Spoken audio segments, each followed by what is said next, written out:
அஸ்ஸலாமு அலைக்கும். Hello friends, எல்லோரும் எப்படி இருக்கீங்க? Welcome to taste my foot. இன்றைக்கி நம்ம என்ன ரெசிபி பார்க்க போகிறோன்னா லிவர் மசாலா, அதாவது ஈரல் மசாலா எப்படி பண்ணுறதான் பார்க்க போகிறோம். நார்மலாக அந்த ஈரலை பொறுத்த வரைக்கும் இதில் நிறைய ஹெல்த் பெனிஃபிட்ஸ் இருக்குது. அயன் நிறைய இருக்கிறதால ரத்தம் கம்மியாக இருக்கிறவங்க இதை அதிகமாக சாப்பிட்லாம். அவங்களோட ஹீமோக்ளோபின் லெவல் இன்க்ரீஸ் ஆகும். நார்மலாக ப்ரெக்னென்ட் லேடிஸ்க்கு டாக்டரே அதிகமாக சாப்பிட சொல்லி அட்வைஸ் பண்ணுற ஒரு நான்வெஜ் ஐட்டம்னா அது இந்த லிவர் தான். ஏன்னா நார்மலாக நம்ம ப்ரெக்னெண்ட்டாக இருக்கும்போது ஹீமோக்ளோபின் லெவல் கொஞ்சம் குறையும். அந்த டைமில் நம்ம இந்த லிவரை ஃப்ரை அடிக்கடி சாப்பிட்டு வரும்போது இது அந்த ஹீமோக்ளோபின் லெவல் நம்மளுக்கு பேலன்ஸ் பண்ணிடும், அது கரெக்டாகிடும். அதுவும் இல்லாமல் இந்த லிவர் நம்ம அதிகமாக சாப்பிட்றதால நோய் எதிர்ப்பு சக்தி நம்மளுக்கு அதிகமாகதான் சொல்கிறாங்க. ஸோ வளர கிட்ஸ்க்கும் நம்ம தாராளமாக கொடுக்கலாம். இவ்வளோ ஹெல்த் பெனிஃபிட்ஸ் இருக்க இந்த லிவரை நிறைய பேருக்கு பிடிக்காது, இந்த ஸ்மெல்லும் அந்தளவுக்கு பிடிக்காது. அப்படிப்பட்டவங்களுக்கு தான் இந்த வீடியோ. நான் இன்றைக்கி இந்த லிவர் கிரேவியை வீட்லேயே ஃப்ரெஷ்ஷாக மசாலா அரைச்சி தான் பண்ண போகிறேன். இந்த மசாலா அரைச்சி நீங்கள் போட்டால் கண்டிப்பாக அந்த லிவர் ஸ்மெல் உங்களுக்கு சுத்தமாக வராது. ஓகே, இந்த லிவர் மசாலாவை எப்படி பண்ணுறது அப்படிதான் இன்றைக்கி நம்ம வீடியோவை பார்க்க போகிறோம். ஸோ இந்த வீடியோ கடைசி வரைக்கும் ஸ்கிப் பண்ணாமல் பாருங்கள். இந்த கிரேவிக்காக இன்றைக்கி நான் ஒரு 1/2 கிலோ அளவுக்கு லிவர் நல்லா க்ளீன் பண்ணி வாஷ் பண்ணி எடுத்து வச்சுருக்கேன். நெக்ஸ்ட்டு வெங்காயம் ஒரு 4 வெங்காயம் கட் பண்ணி எடுத்து வச்சுருக்கேன். தக்காளி ஒரு 3 தக்காளி, கொஞ்சமாக கொத்தமல்லி. இப்போ நம்ம ஃப்ரெஷ்ஷாக மசாலாவை அரைச்சி எடுத்துக்கலாம். அதுக்காக நான் ஒரு பேனில் ஒரு 2 டேபிள் ஸ்பூன் அளவுக்கு தனியாக போடுறேன். தனியாக போட்டு ஒரு 2 நிமிஷம் ஜஸ்ட்டு அப்படியே ரோஸ்ட் பண்ணிக்கிங்க. அது போட்ட பிறகு ஒரு 1.5 டேபிள் ஸ்பூன் அளவுக்கு மிளகு போடுறேன். 1 டேபிள் ஸ்பூன் அளவுக்கு சோம்பு, ஒரு ஸ்பூன் அளவுக்கு ஜீரகம், இது எல்லாத்தையும் போட்டுக்கலாம். இது எல்லாத்தையும் நல்லா வறுத்து எடுத்துக்கலாம். நல்ல ஒரு வாசனை வரவும் அது வரைக்கும் நம்ம ஃப்ரை பண்ணிக்கலாம். இது ஓரளவுக்கு ஃப்ரை ஆன உடனே இது எல்லாத்தையும் ஓரமாக தள்ளிட்டு அதே பேனில் கொஞ்சமாக நான் ஒரு டேபிள் ஸ்பூன் அளவுக்கு எள்ளு சேர்க்குறேன். எள்ளு ஃபைனலாக ஆட் பண்ணும், ஏன்னா இது சீக்கிரமாக ஃப்ரை ஆகிடும். ஸோ ஃபைனலாக இதை சேருங்க. இதையும் போட்டுட்டு ஃப்ரை பண்ணிக்கலாம் இது கூடவே.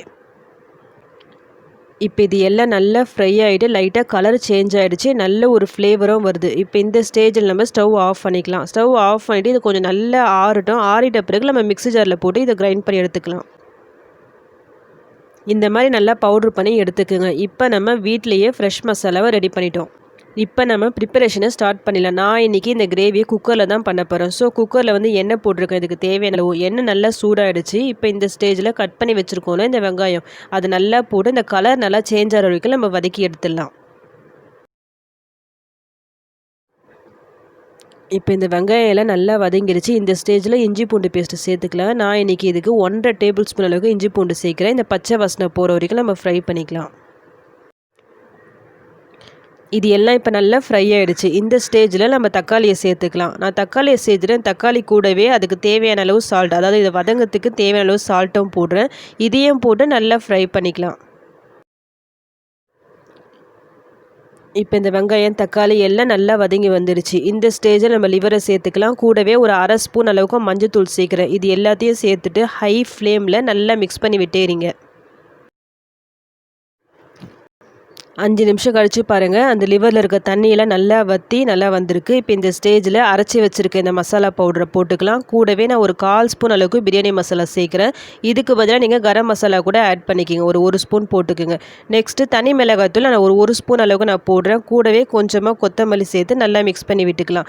உங்கள் காரத்துக்கு ஏற்ற மாதிரி நீங்கள் இதில் தனி மிளகாய்த்தூள், பெப்பர் அதெல்லாம் சேர்த்துக்குங்க. இதில் நீங்கள் தனி மிளகாய்த்தூள் சேர்க்காமல் வெறும் பெப்பர் வச்சு கூட இந்த கிரேவி பண்ணலாம். அதாவது நம்ம மசாலா அரைச்சோம் பார்த்தீங்களா, அதில் இன்னும் கொஞ்சம் எக்ஸ்ட்ரா பெப்பர் போட்டு அரைச்சா இன்னும் நல்லாயிருக்கும். இந்த கிரேவியை பொறுத்த வரைக்கும் கொஞ்சம் காரம் அதிகமாக இருந்தால் நல்லாயிருக்கும்.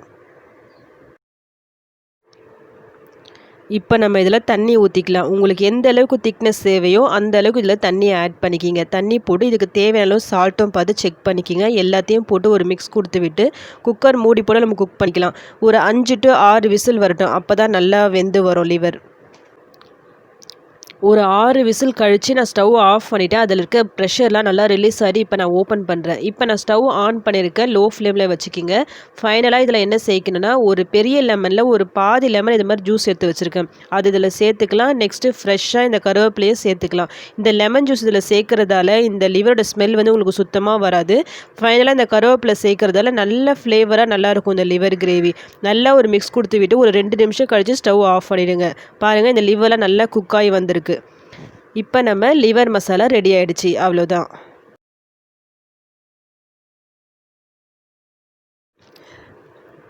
இந்த லிவர் மசாலாவை பொறுத்த வரைக்கும் இது இட்லி, தோசை, சப்பாத்தி, பரோட்டா, ரைஸாக இருக்கிறதா இருந்தால் சாம்பார் சாதம், ரசம் சாதம் எல்லாத்துக்குமே ஒரு பெஸ்ட்டு கோம்போவாக இருக்கும். பட் நான் இன்றைக்கி வீட் பரோட்டா தான் செஞ்சுருக்கேன்.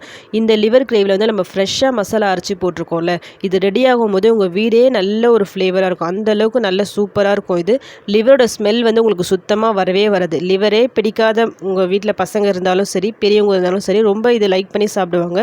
இந்த மெத்தடில் நீங்கள் செஞ்சு கொடுங்க. பசங்களுக்கு வாரத்துக்கு ஒரு முறையாவது இது செஞ்சு கொடுங்க. ஏன்னா வளர்கிற கிட்ஸ்க்கு வந்து இது ரொம்ப நல்லது. சில பேர் எவ்வளோ சாப்பிட்டாலும் ரொம்ப ஒல்லியாக இருப்பாங்க, ரொம்ப வீக்னஸாக இருப்பாங்க. அப்படிப்பட்டவங்க வாரத்துக்கு 2 முறை இது எடுத்துக்கோங்க. உடம்புக்கு வந்து ரொம்ப நல்ல ஸ்ட்ரென்த்து கொடுக்கும் இந்த லிவரை பொறுத்த வரைக்கும். நான் சொன்ன இந்த மெத்தட் படி நீங்களும் இந்த லிவர் கிரேவி செஞ்சு பாருங்கள். செஞ்சு பார்த்துட்டு எப்படி வந்துச்சுன்னு எனக்கு கமெண்ட் பண்ணுங்கள்.